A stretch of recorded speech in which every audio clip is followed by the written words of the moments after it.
திமுக கையில அந்த முழு பவரும் இருந்திருந்தா, இந்நேரம் ஸ்டாலின் சார் கையில அந்த முழு பவரும் இருந்திருந்தா கண்டிப்பா இந்த நிகழ்ச்சி நடந்திருக்காது. ஏதாவது ஒரு முட்டுக்கட்டையை போட்டு நம்மளை வரவிடாம பண்ணியிருப்பார். ஆனா இப்பதான் அவர் ஒரு அதிகாரம் இல்லாத ஒரு முதல்வரா அப்படியே இருக்காருல்ல, ஒரு கேர்டேக்கர் கவர்மெண்ட் சொல்லுவாங்க இந்த பீரியட. அப்படி இருக்கிறதுனாலயோ என்னமோ கொஞ்சம் ஈஸியா வர முடிஞ்சதுன்னு நினைக்கிறேன்.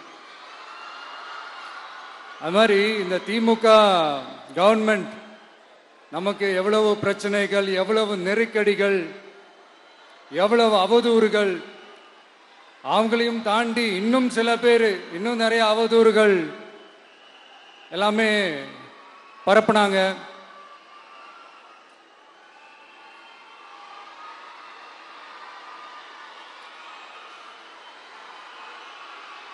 இந்த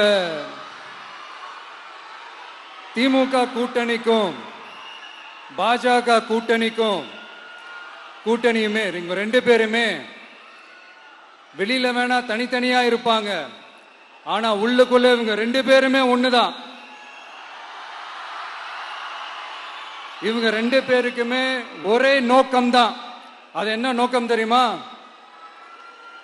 உங்களுக்காக நல்லது செய்ய, உங்களுக்காக உழைக்க, உங்களோட கூடவே நிக்க இந்த விஜய் வந்துடக்கூடாது. அதுதான் அவங்களுடைய அந்த நோக்கமே.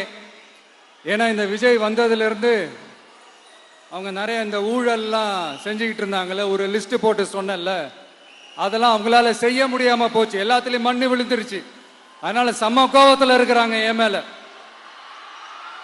அதே மாதிரி அடுத்து ஆட்சிக்கு வர முடியாத ஒரு சூழ்நிலைய மக்களே நீங்களே ஆல்ரெடி உருவாக்கிட்டீங்க. இந்த கூட்டணி கணக்கு, அந்த கணக்கு, இந்த கணக்கு எதுவுமே எடுபடல. இந்த அரித்மேட்டிக் கணக்கு, மேத்தமேட்டிக்ஸ் கணக்கு எல்லாமே மண்ணுக்குள்ள புதைச்சிட்டீங்க.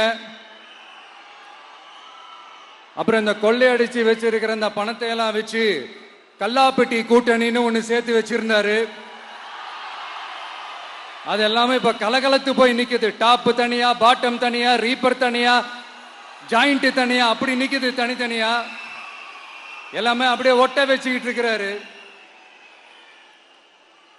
கூட்டணி கட்சிக்காரங்களே ஒருத்தருக்கு ஒருத்தர் ஓட்டு போட்டுக்க மாட்டாங்க போல் இருக்கு. அப்படி இருக்கு நிலைமை இந்த திமுக கூட்டணியில. சரி, இவங்களுக்கு தான் இந்த நிலைமைன்னு பார்த்தா இந்த பாஜக தலைமையில் மற்றும் பலர் அவங்க நிலைமை இன்னும் மோசமா இருக்குது. அதனால மக்களே, இந்த திமுகவோட நேரடி கூட்டணிக்கும் மறைமுக கூட்டணிக்கும் நம்ம மேல காண்டு.